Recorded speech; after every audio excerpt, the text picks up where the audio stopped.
Your memory is lying to you right now. Not sometimes, not occasionally, constantly. Every single memory you have has been edited, changed, mixed up, or completely made up by your own brain. And here's the scary part. You have no idea it's happening. You walk around every day with absolute confidence in memories that are part fiction, part confusion, and part invention. Think about your childhood. Pick any memory. Maybe it's a birthday party when you turned 7. Maybe it's a trip to the beach with your family. Maybe it's the day you got your first pet. That memory feels so real, doesn't it?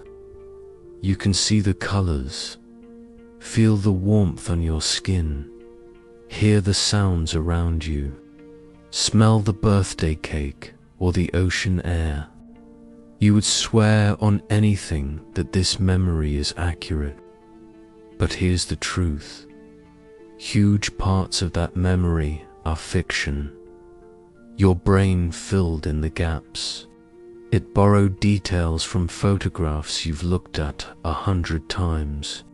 It mixed in things people told you later.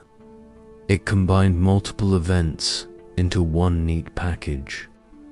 It added details that make sense based on what usually happens at birthday parties or beaches.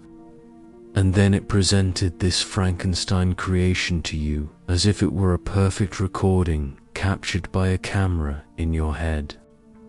We treat our memories like video recordings.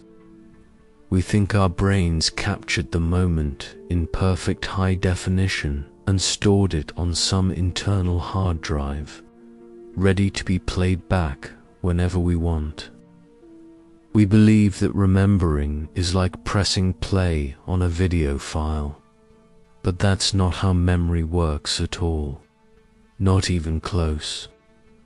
Memory is more like a Wikipedia page that anyone can edit, and your brain is constantly editing it without telling you. Every time you remember something, you're not accessing a file. You're rebuilding the memory from scratch, filling in gaps with guesses, and then saving this new version over the old one. This video is going to break down 50 different ways your memory fails you. Some of these are small glitches that affect everyday life. Others are massive failures that can ruin lives, send innocent people to prison, and make entire groups of strangers believe things that never happened. Some are kind of funny. Others are genuinely terrifying. By the end, you'll never trust your memory the same way again. And that's actually a good thing. Because understanding how your memory fails is the first step to thinking more clearly about the past, making better decisions, and being more understanding when other people remember things differently than you do. Before we dive in, drop a comment telling me where you're watching from and what time it is right now. I always love seeing how far this reaches. Are you watching at 2 a.m. when you should be sleeping? Are you on your lunch break, killing time on the bus? Let me know where in the world you are right now. 1. The Mandela Effect. We have to start here because it's the most famous example of group memory failure, and it's what most people think of when they hear about false memories. The Mandela Effect got its name because thousands of people clearly remembered Nelson Mandela dying in prison in the 1980s. They remembered seeing news coverage of his death. They remembered the funeral being broadcast on television. They remembered where they were when they heard the news. They remembered the worldwide mourning. These weren't vague impressions. These were detailed, vivid memories. But here's the thing, Mandela didn't die in prison. He was released in 1990, became the president of South Africa in 1994, won the Nobel Peace Prize, became one of the most celebrated leaders in modern history, and died in 2013. How do that many people share the same completely false memory about a major historical figure? Some people genuinely believe this is evidence of parallel universes colliding or timeline shifts happening. They think they're from a different reality where Mandela actually did die in prison.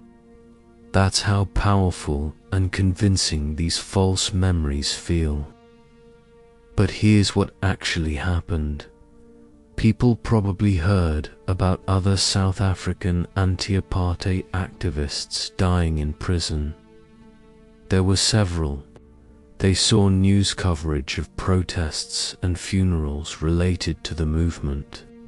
Their brains took all that information and, over the course of decades, slowly merged it into a false memory that Mandela himself died. The brain loves to simplify and combine related information. Then, once this false memory formed, sharing it with others made it stronger. When you hear that someone else remembers the same thing you do, your brain says, "See, I was right. This must be true." And the memory becomes even more solid and detailed. Social confirmation turns a fuzzy false impression into a confident false memory. The Mandela Effect isn't proof of alternate realities or glitches in the simulation. It's proof that millions of brains can make the exact same mistake at the exact same time because they're all working with similar information and similar biases and similar ways of processing the world. 2. Source confusion. Your brain stores two things separately: what happened and where you learned about it. The what goes in one mental box. The where I learned this goes in another.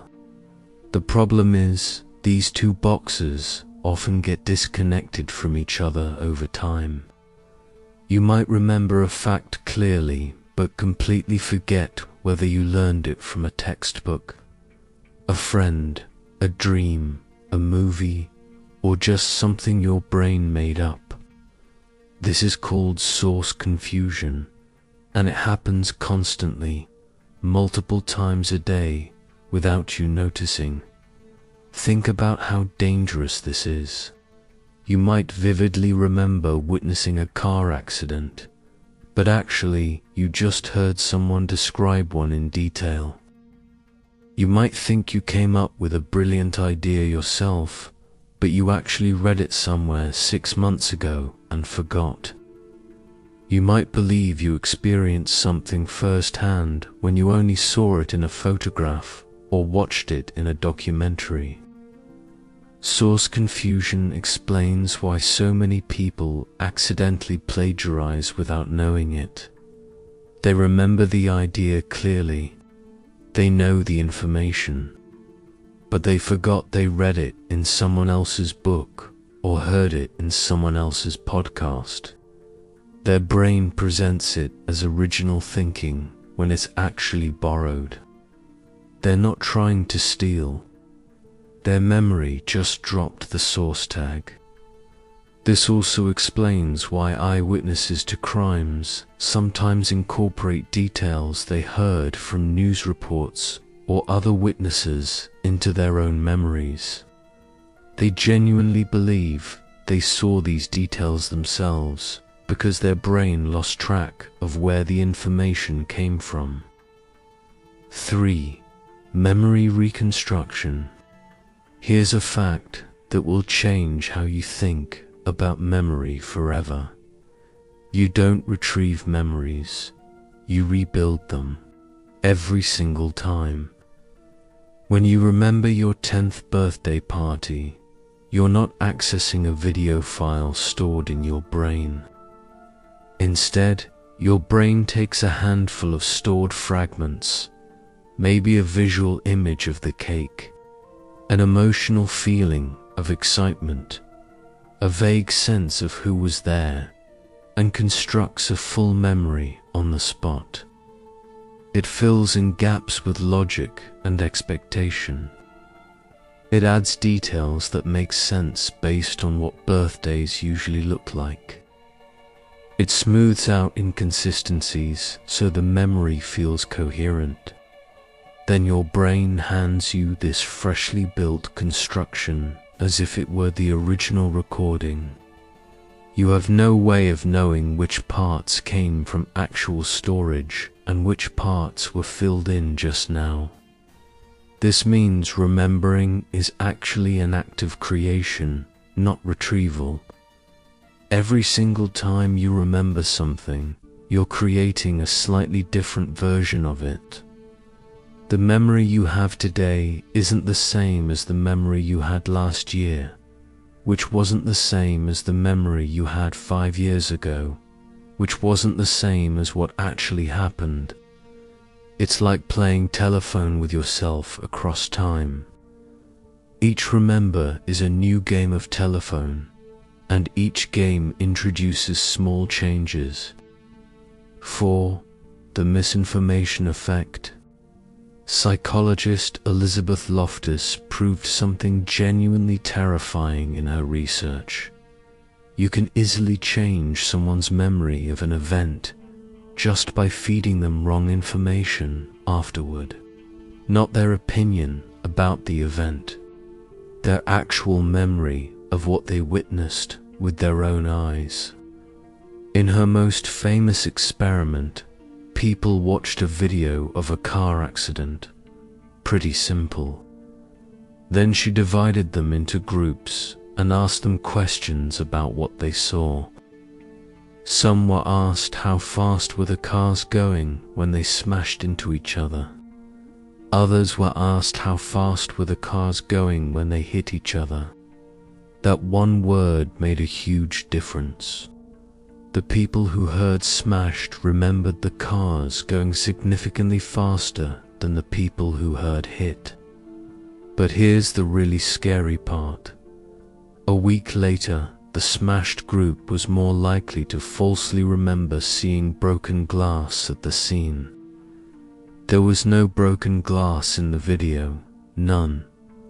But the word smashed planted an expectation, and that expectation grew into a false memory.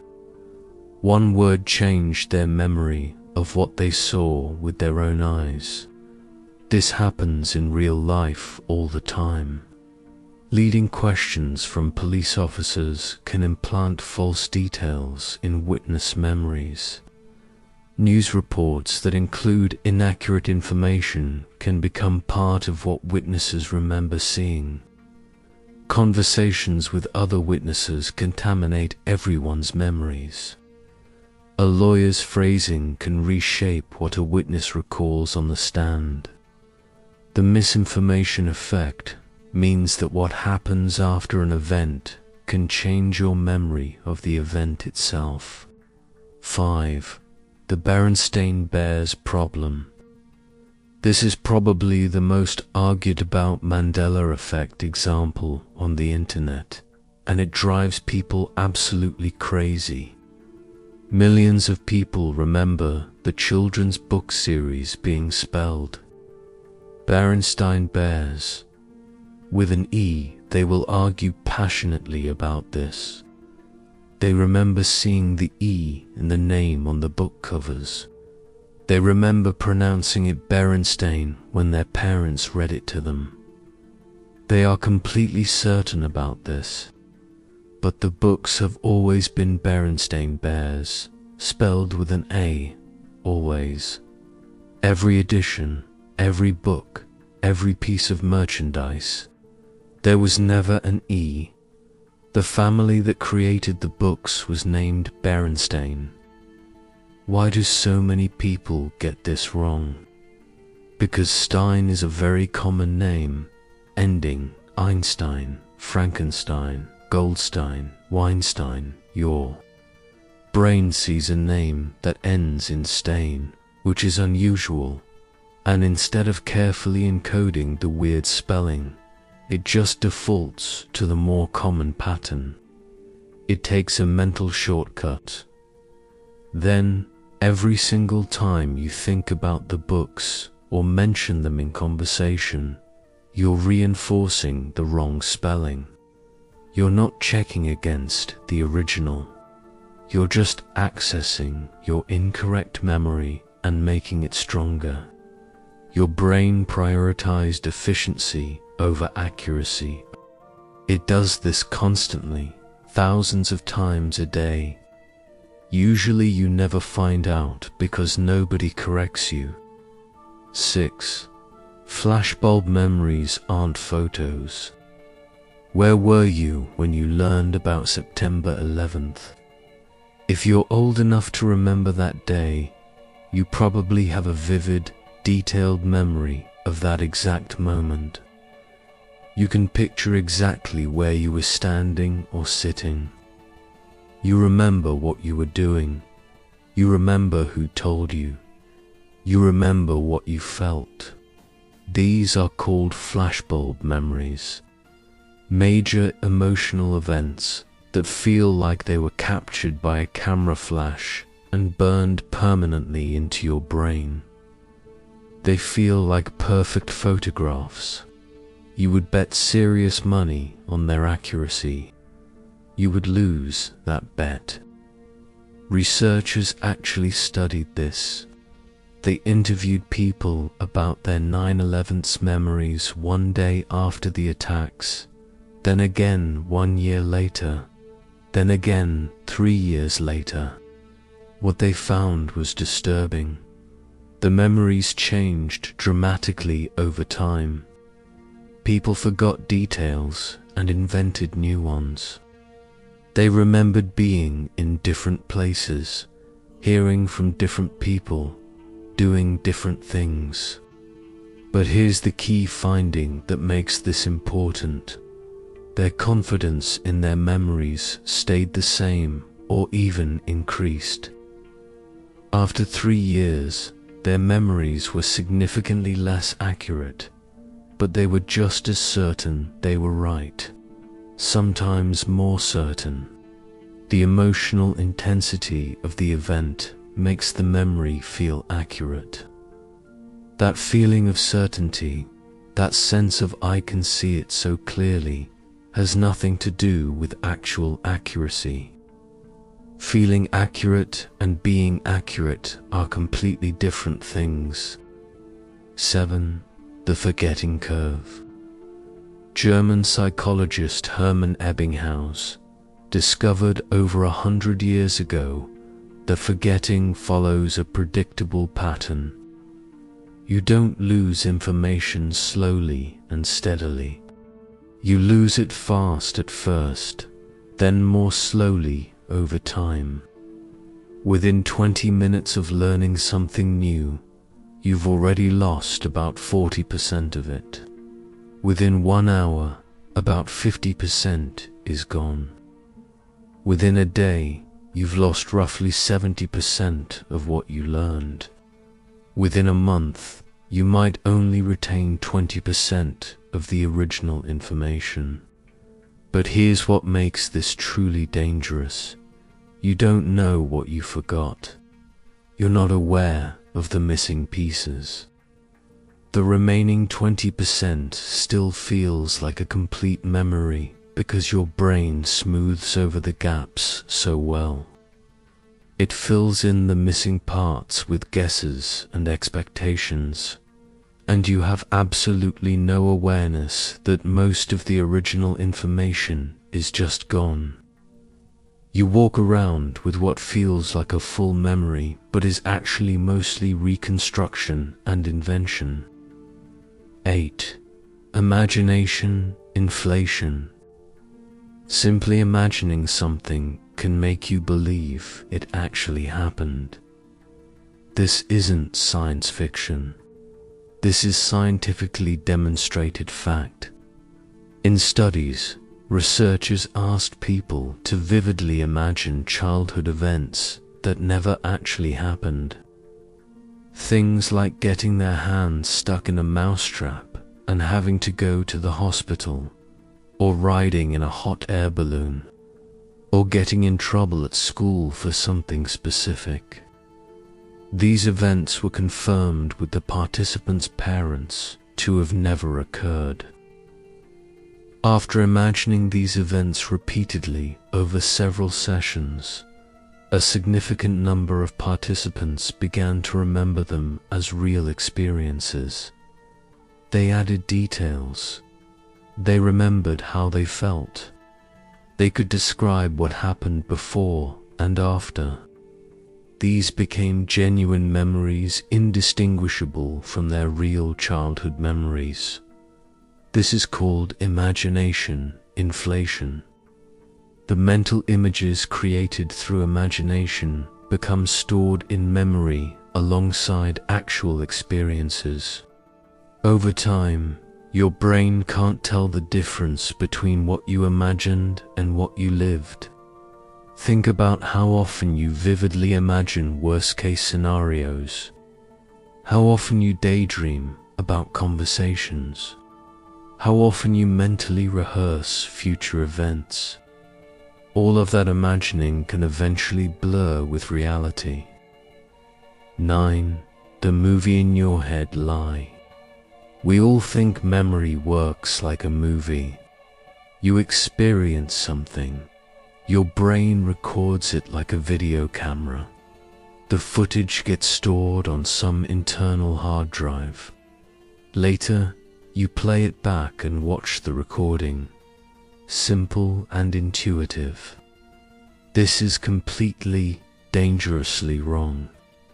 Memory is more like a description than a recording. Your brain doesn't capture video footage. Instead, it stores a rough sketch of what happened. Key points, emotional highlights, important details, general impressions. When you remember, you don't press play. You use that rough sketch as a guide to recreate a plausible version of the event. Imagine if instead of saving a movie file, your brain only saved a short summary. Beach trip, sunny, family there, built sandcastle, got sunburnt. Then, when you want to remember, your brain takes that summary and fills in everything else. What the waves looked like, what your mum said, what you ate for lunch, what color your swimsuit was. This is why eyewitness testimony is so unreliable. The witness isn't playing back footage of what they saw. They're constructing a story based on fragments and filling all the rest with assumptions, expectations, and guesses that feel just as real as the actual memories. 10. Confabulation.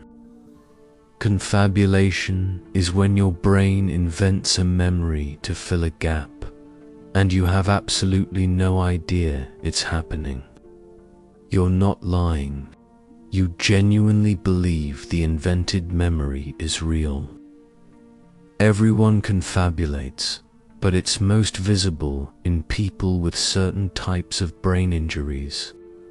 Patients with memory damage from strokes or accidents will tell detailed, confident stories about things they did that day. They'll describe conversations they had, places they went, meals they ate. They're completely unaware that they're inventing everything. When family members point out the inconsistencies, the patients are genuinely confused. They're not lying. They really believe their fabricated memories are real. The rest of us do this too, just on a smaller scale. When there's a gap in your memory, your brain fills it with something plausible. It doesn't flag this as invented content. It presents it as fact, mixed in seamlessly with your genuine memories. You have no way of knowing which parts of any given memory are real and which parts your brain just made up to fill gaps. 11. The peak end rule. Your memory of an experience is dominated by two specific moments. The most intense part, the peak, and how it ended. Everything in between gets compressed, averaged, or forgotten entirely. This is why a 2-week vacation with one amazing day and a great final dinner can be remembered as better than a 3-week vacation that was consistently good but uneventful. Your brain doesn't average the experience across all the minutes and hours. It samples the peak moment and the ending, then builds a memory from those samples. This also means bad endings can ruin good experiences in memory. A great 3-year relationship with a terrible breakup becomes that bad relationship. A fun job that ended with an ugly firing becomes that awful job.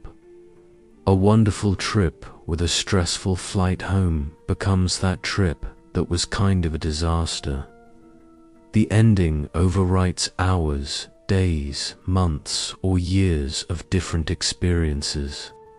Your memory of the whole thing gets colored by how it concluded.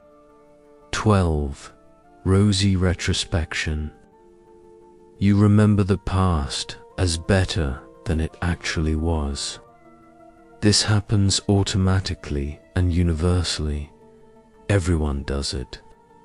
It is called rosy retrospection, and it affects how you view everything from last week to your entire childhood.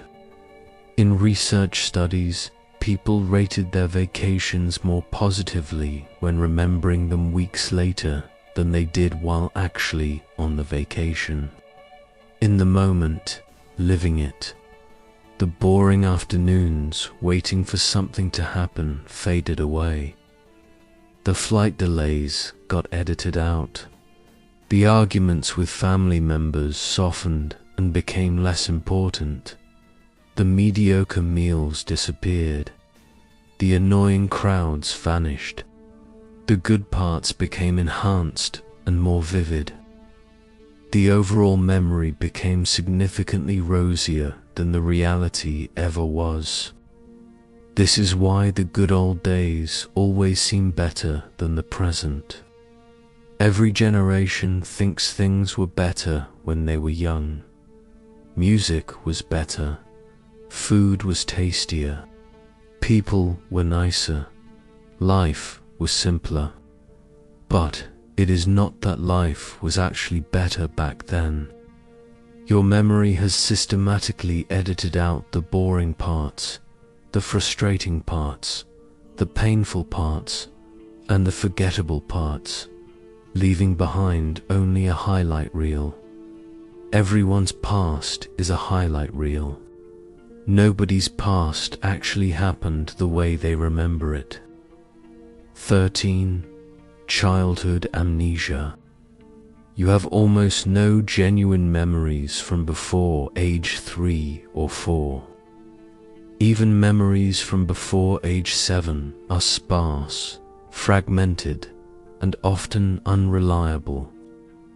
This phenomenon is called childhood amnesia, and it affects everyone regardless of how good their memory is for more recent events. The brain structures needed for forming and storing long-term autobiographical memories are simply not fully developed in early childhood. The hippocampus, which is crucial for memory formation, is still maturing during those early years. The memories that do form during this period often do not survive the massive reorganization that happens as the brain develops and matures through childhood. So what are all those vivid early childhood memories you have? the ones that feel so real and detailed. Many of them are reconstructions.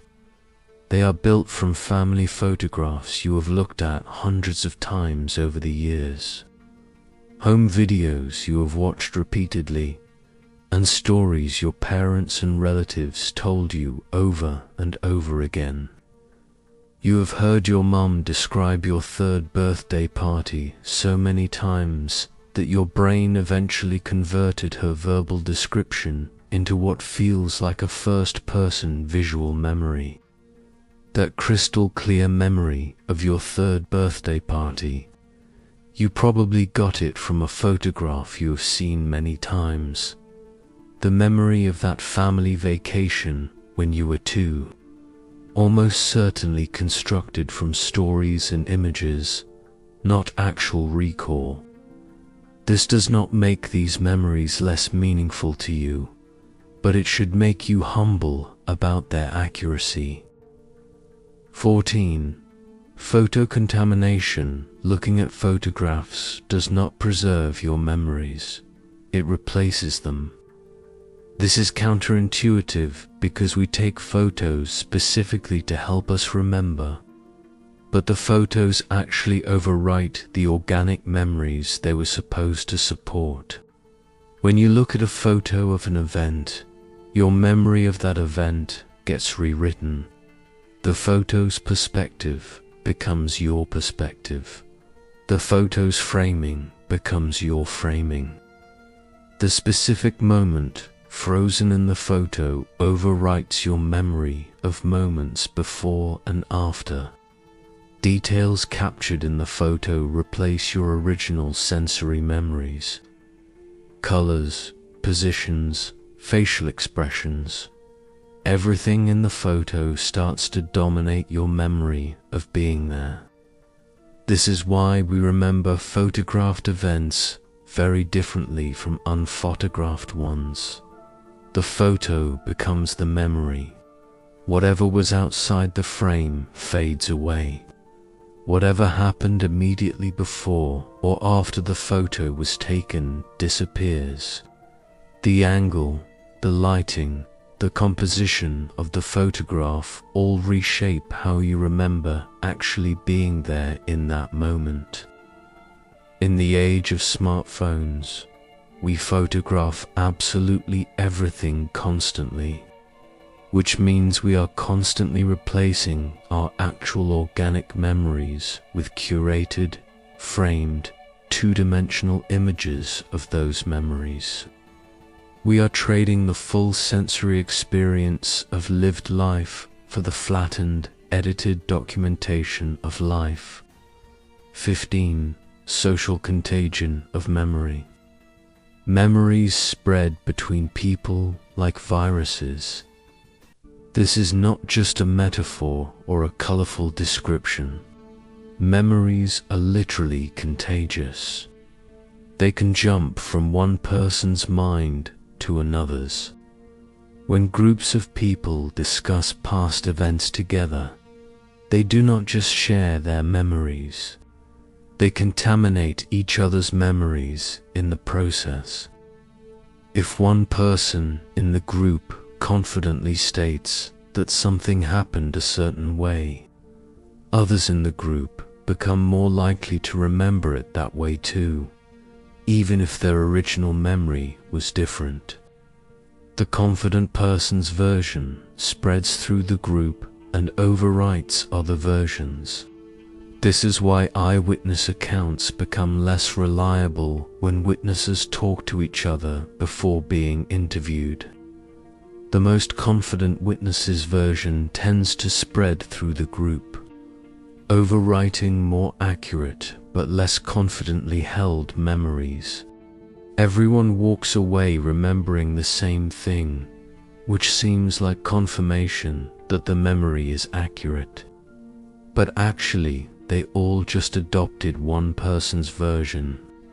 Family memories are especially prone to this effect.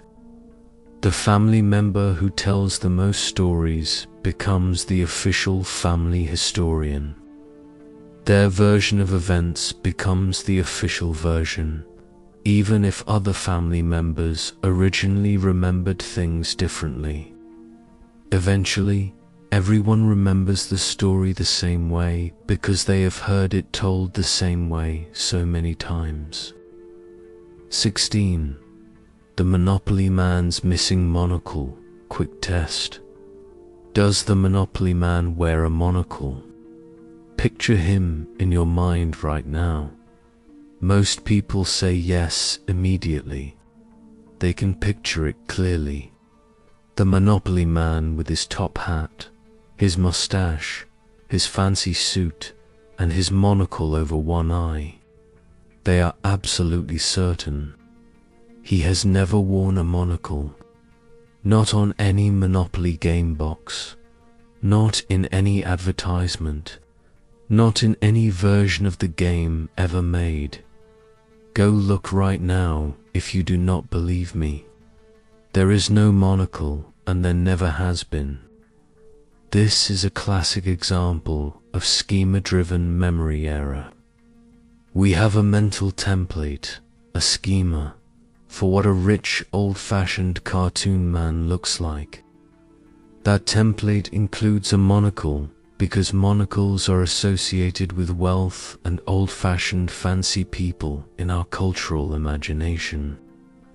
When we encode the Monopoly Man into memory, our brain adds the monocle because it fits the template of what such a character should look like.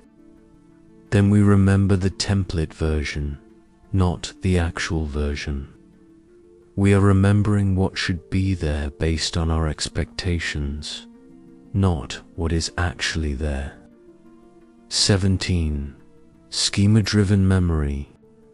Your brain stores mental templates called schemas for common situations and categories. There is a schema for restaurant that includes tables, menus, waiters, and paying at the end. There is a schema for doctor's office with waiting rooms, old magazines, and clipboards with forms. There is a schema for birthday party with cake, candles, presents, and singing. These templates help you navigate the world efficiently. When you remember a specific experience, your brain fills in gaps using the relevant schema. If you cannot remember what a specific restaurant looked like, your brain fills it in with what restaurants typically look like. If you cannot remember what the doctor's office had in the waiting room, your brain adds the standard waiting room features.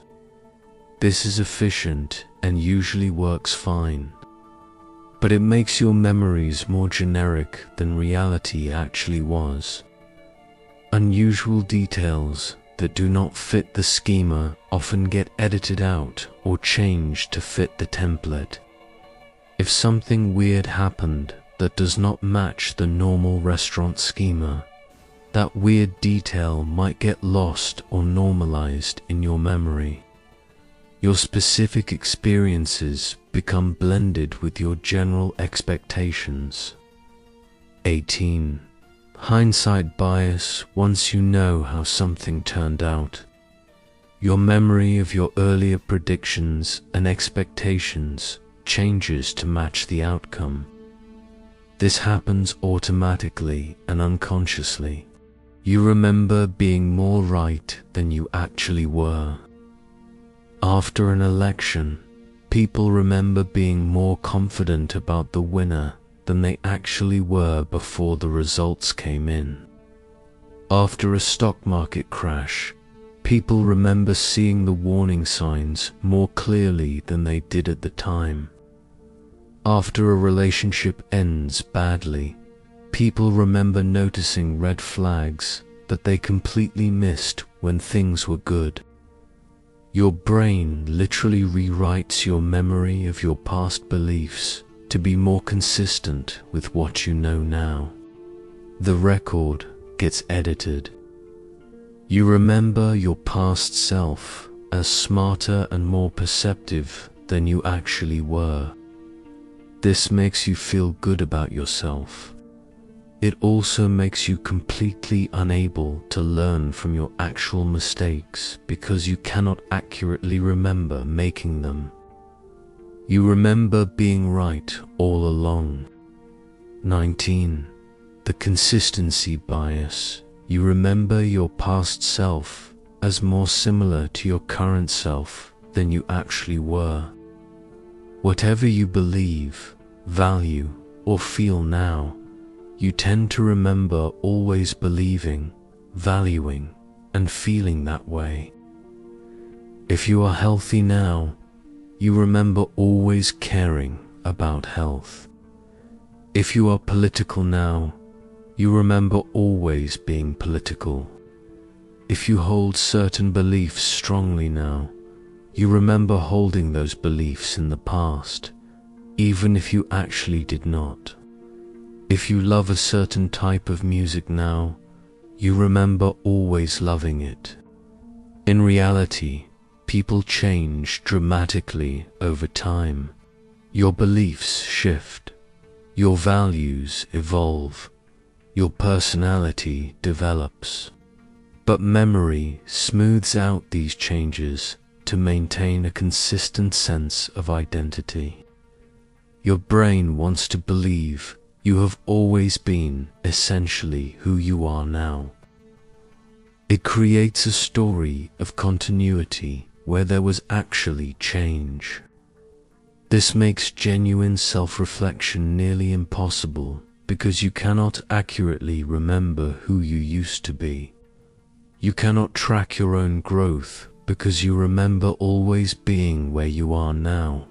20. The telephone game effect. Every time you recall a memory, you change it slightly. Then you store the changed version as the new official version. The next time you recall it, you are remembering the changed version, not the original, and you change it slightly again. Over years and decades, this creates massive drift from the original event. A memory you have recalled 100 times might be completely different from what actually happened. But because each individual change was small, you never noticed the cumulative transformation. The memory still feels authentic. It feels like the same memory it always was. The memories you think about most often are often the most corrupted because they have been through the most cycles of recall and reconstruction. That story you have told 100 times is probably nothing like what actually happened anymore. Each telling was a new opportunity for small changes to accumulate. 21. Weapon focus. When a weapon is present in a scene, witnesses remember the weapon and forget almost everything else. Their attention narrows to the threat like a spotlight, and everything outside that spotlight goes dark. Witnesses to armed crimes can often describe the gun or knife in remarkable detail. The exact shape of the barrel, the color of the handle, how the light reflected off the blade.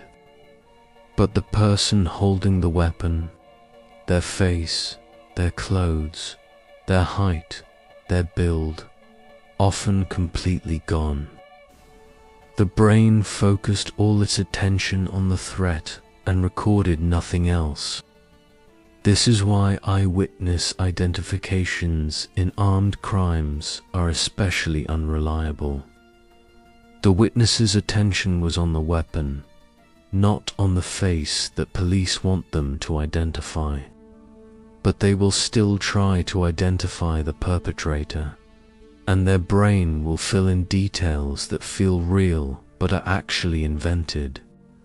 They become confident about a face they barely looked at. 22. Cross-race effect. People are significantly worse at recognizing and remembering faces from races different from their own. This is a well-documented perceptual limitation that affects everyone. This is not racism or prejudice, it is perceptual. Your brain gets very good at processing the faces you see most often, which tend to be faces that look similar to your own and the faces of people in your community. The subtle differences between individual faces in familiar racial groups become easy to detect, but faces from less familiar groups get processed less precisely. They are harder to distinguish from each other and harder to remember accurately. This has massive implications for eyewitness testimony in criminal cases. A witness identifying someone from a different racial group than their own is significantly more likely to be wrong than a witness identifying someone from their own racial group. Yet juries typically do not account for this limitation. They trust eyewitness testimony equally, regardless of whether it is cross-race or same-race identification. 23. The misinformation from authority when authority figures suggest false information. It is especially likely to corrupt memory. We trust authorities, and that trust extends to accepting their version of events as correct, even when it contradicts what we actually saw.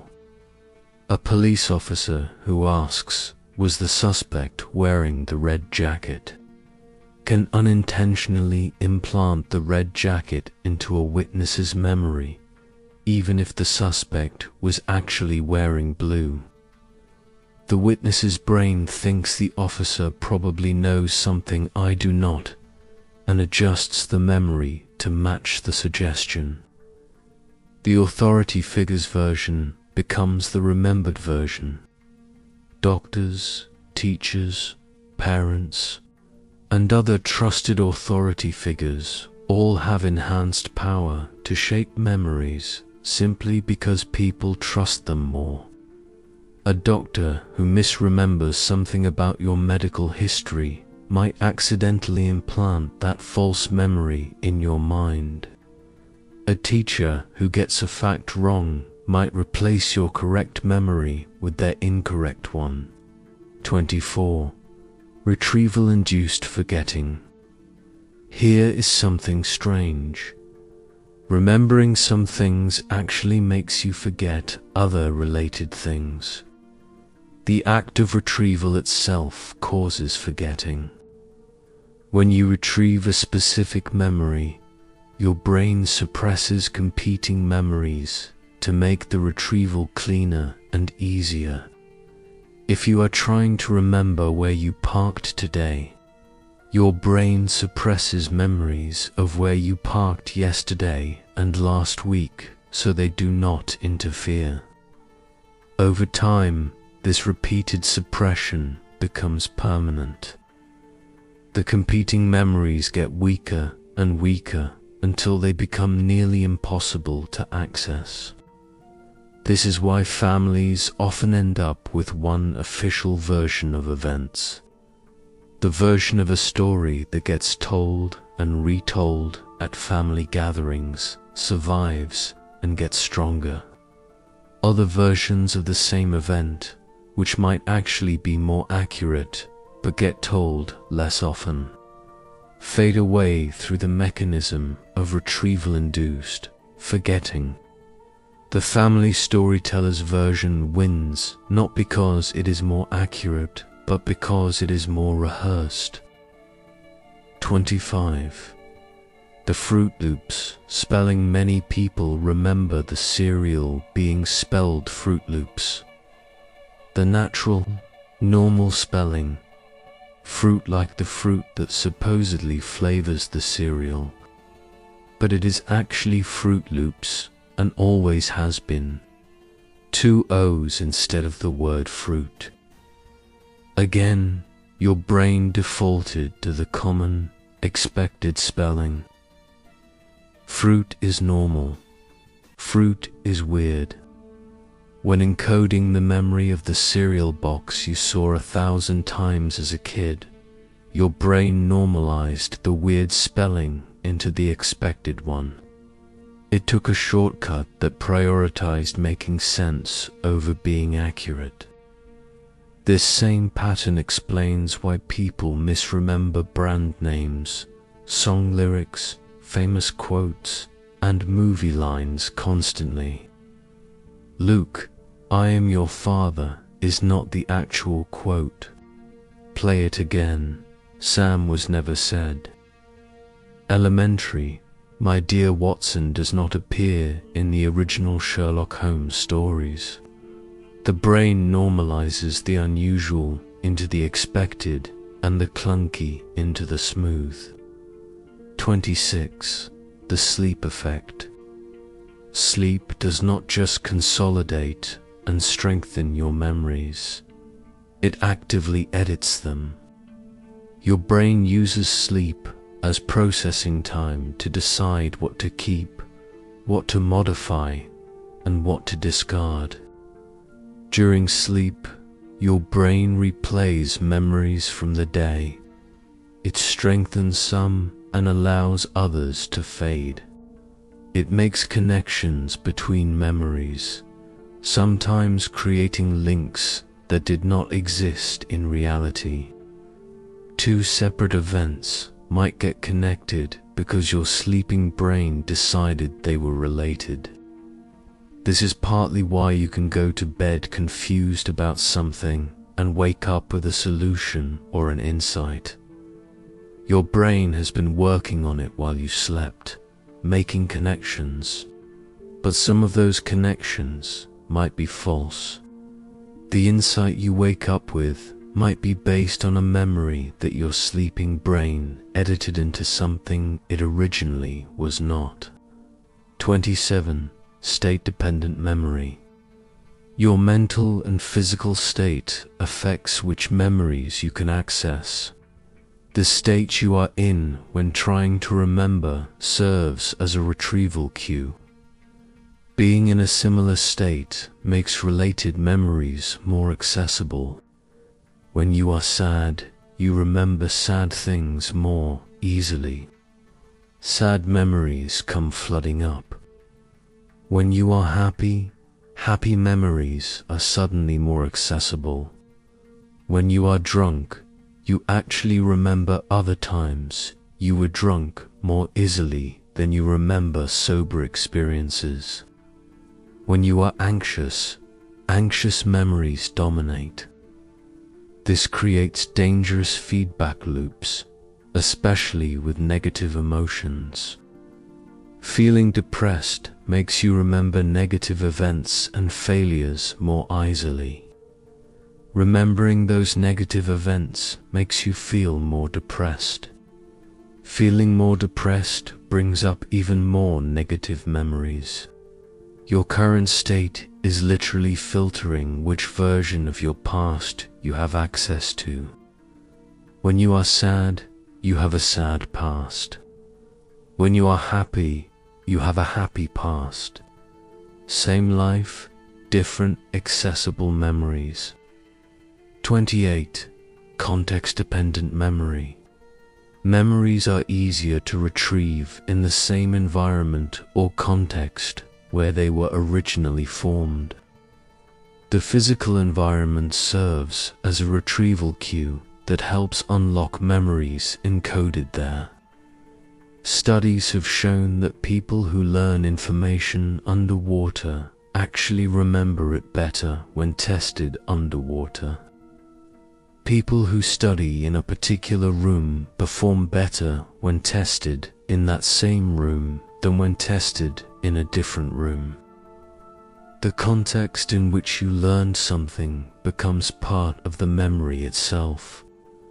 This explains why you can walk into a room and completely forget why you came, but then immediately remember as soon as you return to where you started. Your brain attached the intention to the original location. The new room did not have that contextual cue. When you returned, The cue unlocked the memory. 29. The doorway effect. Walking through a doorway actually triggers your brain to update its mental model of the situation. Doorways are event boundaries. Your brain treats them as transitions between one chapter and another, and this creates partitions in memory. The thought you had before the doorway is now stored in the previous room mental file. When you enter the new room, your brain starts a fresh mental file for the new environment. The old thought becomes harder to access because it is filed under a different context. This is literally why you walk into a room and forget why you were there. The doorway created a memory barrier. Your intention stayed on the other side. The phenomenon even happens with virtual doorways in video games, suggesting it is a fundamental feature of how the brain organizes experience into discrete episodes. 30. Tip of the tongue. That frustrating feeling when you know something but cannot quite retrieve it. When the answer feels like it is right there, almost accessible, but blocked. That is called a tip of the tongue state, and it reveals something important about how memory works. Your brain has partial access to the memory. You might know the first letter of the word you are trying to remember. You might know how many syllables it has. You might know what it sounds like or rhymes with. You might know everything about the concept except the actual word, but the full retrieval is blocked. This proves that memories are not stored as single units, but as distributed pieces across different parts of your brain. The meaning is stored somewhere. The sound is stored somewhere else. The spelling is elsewhere. Sometimes your brain can access some of these pieces, but not others. The partial access creates that maddening tip of the tongue sensation. 31. False confessions. People can be made to believe, truly believe, that they committed crimes they did not commit. Not just confess to crimes under pressure while knowing they are innocent. Actually believe they did it. Develop detailed memories of doing it. Feel genuine guilt about it. Studies have shown that with certain interview techniques, including ones commonly used by police, a significant percentage of people will develop false memories of committing violent crimes. They will recall specific details about what they did, where they did it, and how they felt while doing it. They will become emotionally distressed when discussing the crime they did not commit. The false memory becomes as real to them as any genuine memory. This is not theoretical. This happens in real police interrogations. It has led to innocent people confessing to crimes with apparent sincerity and conviction, providing details that sound authentic because they believe them to be authentic. Some of these innocent people have served decades in prison for things they never did but genuinely believed they had done. 32. The Sinbad Genie movie. Huge numbers of people vividly remember a 1990s movie called Shazam, in which the comedian Sinbad played a genie. They remember the movie poster. They remember specific scenes. They remember watching it as kids with their siblings. They remember renting it from Blockbuster. They have detailed, confident memories of this film. This movie never existed. It was never made. There is no record of it anywhere. No movie posters, no VHS tapes, no production documents, no credits, nothing. There was a different movie called Chasm from 1996 in which Shaquille O'Neal played a genie. People have somehow merged memories of this movie with memories of Sinbad from other shows and movies, creating a completely fictional film in their collective minds. The false memory is so widespread and so detailed that Sinbad himself has had to publicly confirm multiple times that he never made this movie, never played a genie, and has no idea why everyone thinks he did. It does not matter. The false memory persists. People still insist they saw it. 33. The emotion overrides strong emotions during an event, change how that event is encoded into memory, but not in the way most people assume. Emotion does not make memories more accurate. It makes them feel more accurate, while potentially making them less reliable. High emotion increases memory for the emotional core of an event, but actually decreases memory for peripheral details. You remember that something scary happened. You remember how intensely scared you felt. You remember the general nature of the threat, but the specific, concrete details of what happened, where exactly you were, what people looked like, what they said, become less reliable under emotional stress, not more.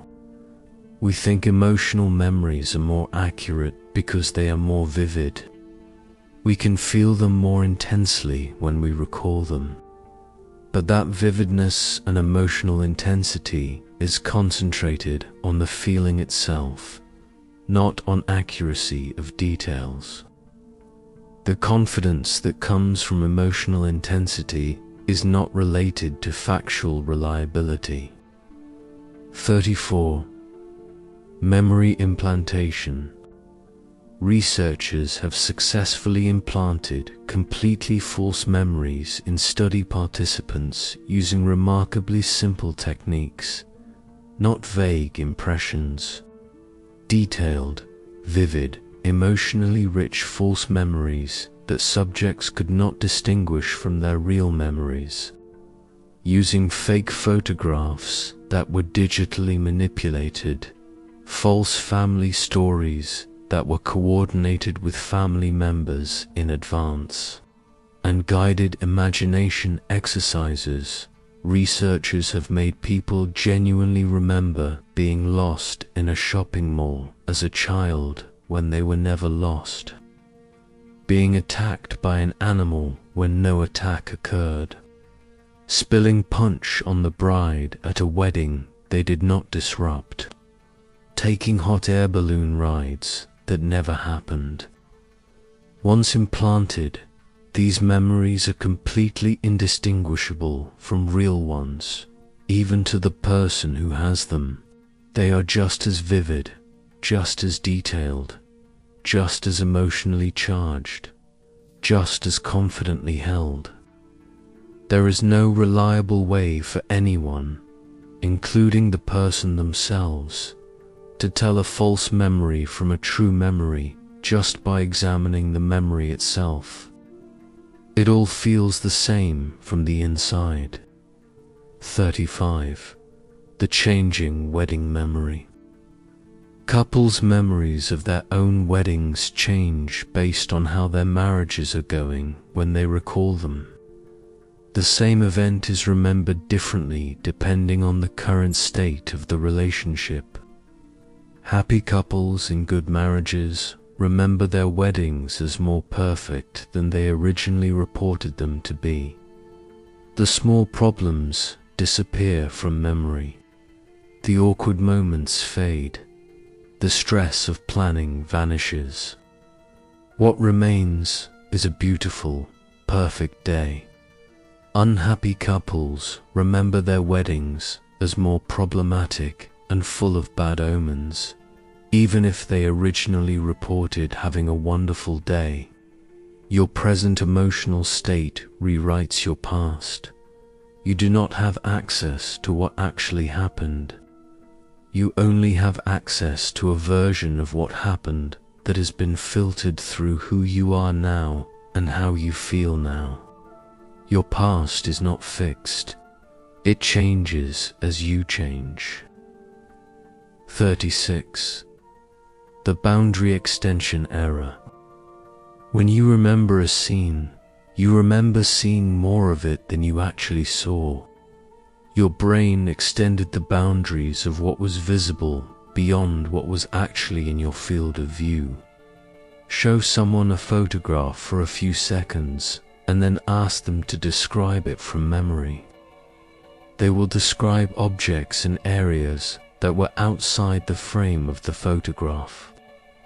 They will remember seeing things that were cut off by the edges of the image. Their brain took the partial scene and extrapolated what was probably beyond the boundaries, then included that extrapolation in memory as if it were actually seen. This happens automatically and unconsciously. You have no idea that part of your memory is invented extrapolation rather than actual observation. It all feels like one continuous memory of what you saw. The fabricated edges feel just as real as the actual center. 37. The 7 sins of memory. Psychologist Daniel Schacter identified 7 fundamental ways that memory fails. He called them the 7 sins of memory: transience, absent-mindedness, blocking, misattribution, suggestibility, bias, and persistence.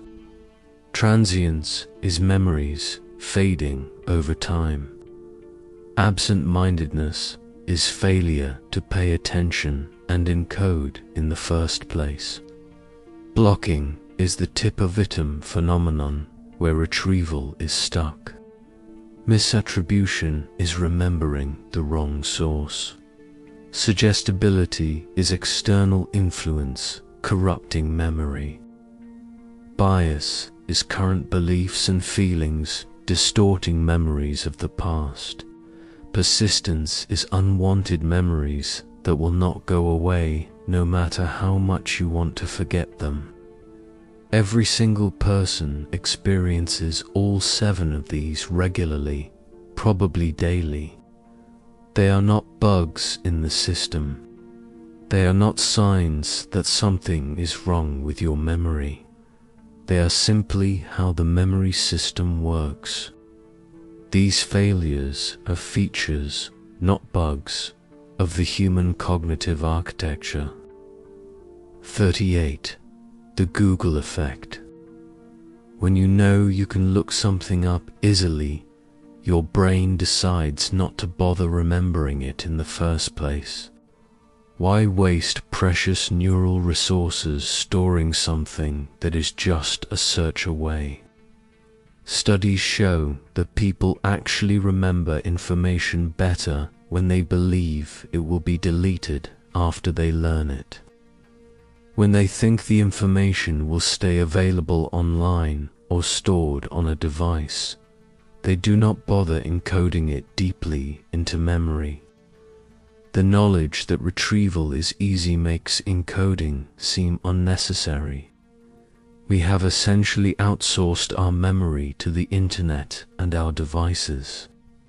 We are getting better at remembering where to find information, which app has it, what search terms to use, and we are getting worse at remembering the information itself. We are becoming memory managers rather than memory holders. 39. The testing effect. Trying to remember something strengthens the memory much more than studying it again does. Active retrieval practice is far more effective than passive review. This is called the testing effect. But here is the complication. The act of remembering also opens the memory up to modification. While you are strengthening the memory through recall, you might also be changing it. Each retrieval is a potential editing opportunity. This creates a strange trade-off. Memories you practice recalling become stronger and more accessible, but they also potentially become less accurate because each recall was an opportunity for alteration. Memories you never think about stay frozen in their original form but become harder and harder to access. You can have strong but corrupted memories, or preserved but inaccessible ones. 40. The choice blindness trick. In a clever experiment, researchers showed people 2 photographs of faces and asked them which face was more attractive. After they made their choice through sleight of hand, the researchers actually handed them the photo they did not choose and asked them to explain why they chose it. Most people did not notice the switch. They looked at the face they had rejected just seconds ago and confidently explained their reasons for preferring it. They invented explanations and justifications on the spot for a choice they never actually made. Your brain is remarkably willing to fabricate explanations and even memories for choices you never made. If you were told you made a choice, if circumstances suggest you made a choice, you will invent a memory of making it and reasons for making it. You will construct a coherent story to explain something that never happened. 41. The sleeper effect. Information from unreliable sources becomes more persuasive over time, not less. This seems backwards, but it is a robust finding in memory research. Initially, when you hear information from a source you do not trust, you discount it. You remember the information, but you also remember to be skeptical of it because of where it came from. But over time, you remember the information while forgetting where you learned it. The content separates from its source. The do not trust this tag fades faster than the information itself. This is why propaganda works, even when people know it is propaganda. This is why repeated lies become believed. In the moment, people recognize the source as untrustworthy. Later, they remember the claims, but not that the claims came from a suspicious, biased, or deliberately deceptive source. The sleeper effect lets bad information sneak past your defenses over time. 42. Cryptomnesia. Cryptomnesia means hidden memory. You remember something, but do not remember that you are remembering it. As far as you know, you are thinking an original thought, but you are actually remembering something you encountered before. This leads to unconscious plagiarism in creative fields. A songwriter hears a melody, forgets hearing it, and later writes a song with that exact melody, genuinely believing it is original. A writer reads a clever phrase, forgets reading it, and uses that exact phrase in their own work, fully convinced they invented it. A scientist encounters an idea at a conference, forgets where they heard it, and presents it as their own breakthrough. Many famous cases of apparent plagiarism were probably not deliberate theft at all. They were cryptomnesia. The person genuinely believed they had created something original because they had no conscious memory of encountering it before. The memory was there, but it was hidden from awareness. 43. The verbatim gist trade-off. Memory stores two different types of information about events: verbatim and gist. Verbatim is the exact wording, the specific details, the literal content. Gist is the general meaning, the overall sense, the basic idea. Verbatim memory fades quickly. You might remember exactly what someone said for a few minutes or hours, but the precise wording disappears fast. Gist memory lasts much longer. You remember what someone meant, what the conversation was about, how you felt about it, but not the exact words. This is why arguments about what you said are almost always pointless. Both people remember the gist of what was said. They remember the general meaning and how it made them feel, but neither one is actually recalling the verbatim words. They have different reconstructed versions of the exact wording, both created to match the gist they remember. Neither is wrong about the meaning. Both are wrong about the exact words, and both think they remember exactly what was said. 44. The reminiscence bump. When older adults recall their lives and the events that stand out to them, they disproportionately remember events from between the ages of 15 and 25. This decade of life is dramatically overrepresented in autobiographical memory. It is called the reminiscence bump. First kiss, first job, first apartment, graduation, college years, early adulthood romances, learning to drive, leaving home. These memories are encoded more strongly and recalled more easily than comparable events from other periods of life. This means your sense of your own life, your autobiography, your identity story is heavily skewed toward that one decade. Everything before becomes compressed childhood.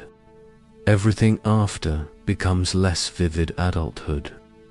Your sense of who you are and what your life has been is dominated by a specific 10-year window that is overrepresented in memory. 45. The positivity effect. As people age, their memory becomes increasingly biased toward positive events and away from negative ones. This shift happens gradually and automatically over the adult lifespan. Older adults remember positive events better than younger adults do. They remember negative events worse. Their brains are literally filtering their autobiography to be happier, to contain more good experiences and fewer bad ones.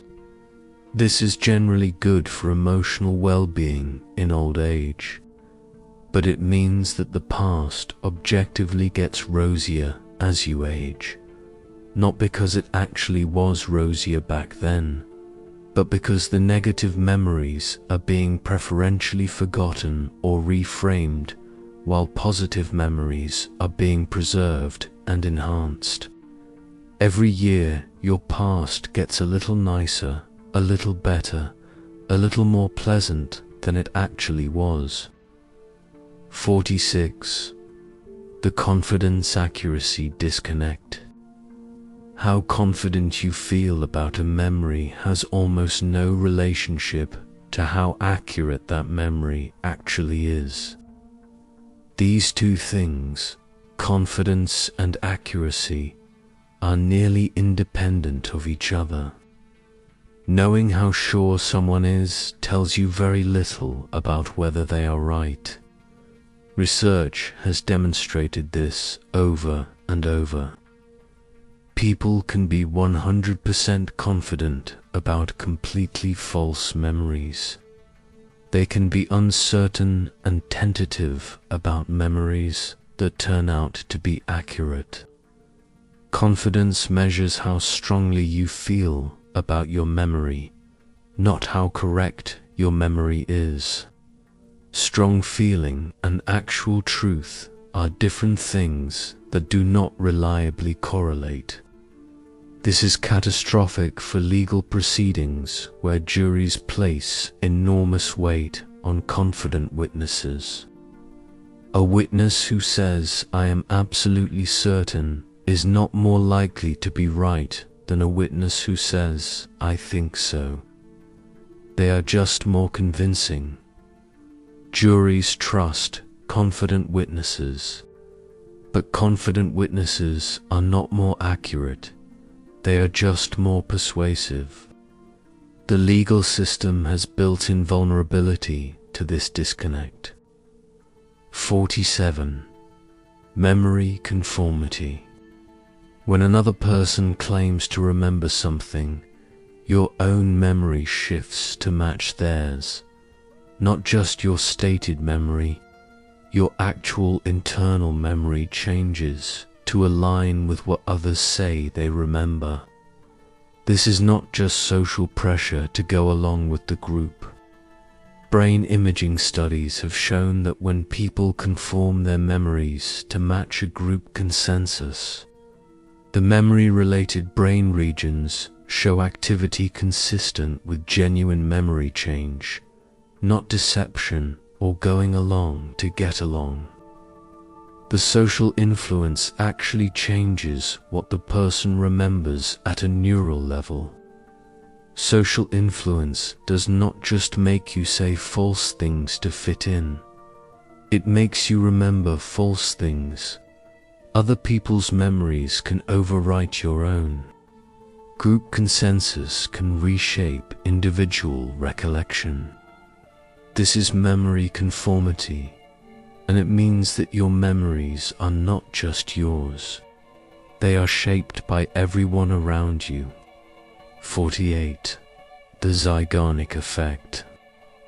You remember incomplete tasks and unfinished business better than things you have completed and finished. The act of completion triggers your brain to stop maintaining the memory because it is no longer needed.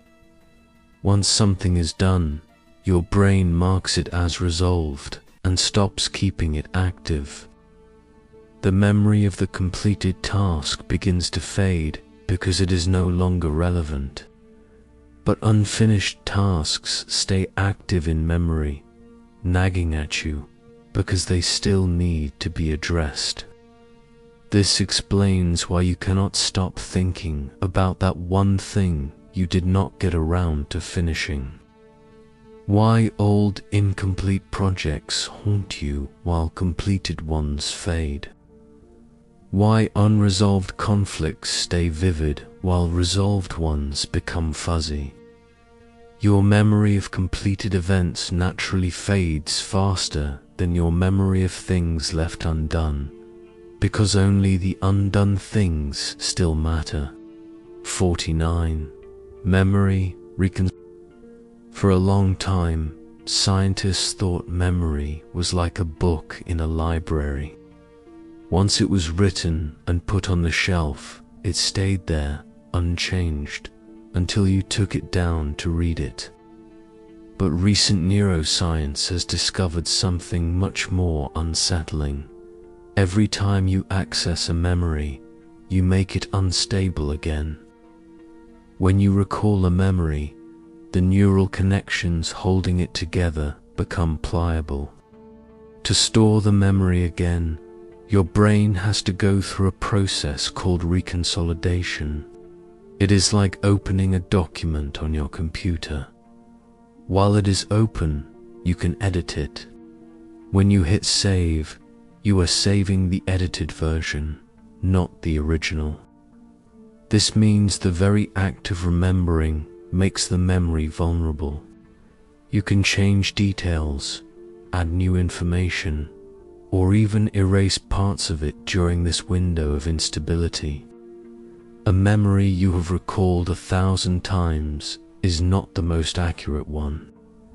It is likely the most edited one, a copy of a copy of a copy, changed slightly every single time you brought it to mind. 50. Your memory is not you. We tend to define our identity by our past. You are who you are because of where you came from, what you did, and what happened to you. But if your memory of all those things is a reconstructive, unreliable, constantly shifting fiction, then what does that make you? If your autobiography is being rewritten by your current emotions, your social environment, and your biases, then yourself is not a fixed object found in the past. It is a story you are telling yourself right now. You are the narrator, not the history book. This realization is frightening, but also liberating. You are not trapped by a fixed past, because the past itself is fluid. You are constantly recreating your history as you move through your life. You are not just the sum of your memories, you are the active creator of them. So what do you do with all this? First, be humble about your memories. When you're absolutely certain about how something happened, remember that certainty means nothing. Your confidence has no relationship to accuracy. Second, be gentle with other people's memories. When someone remembers an event differently than you do, they're not necessarily lying or gaslighting you. They might have a genuinely different memory, constructed from different fragments, influenced by different conversations, filtered through different emotions.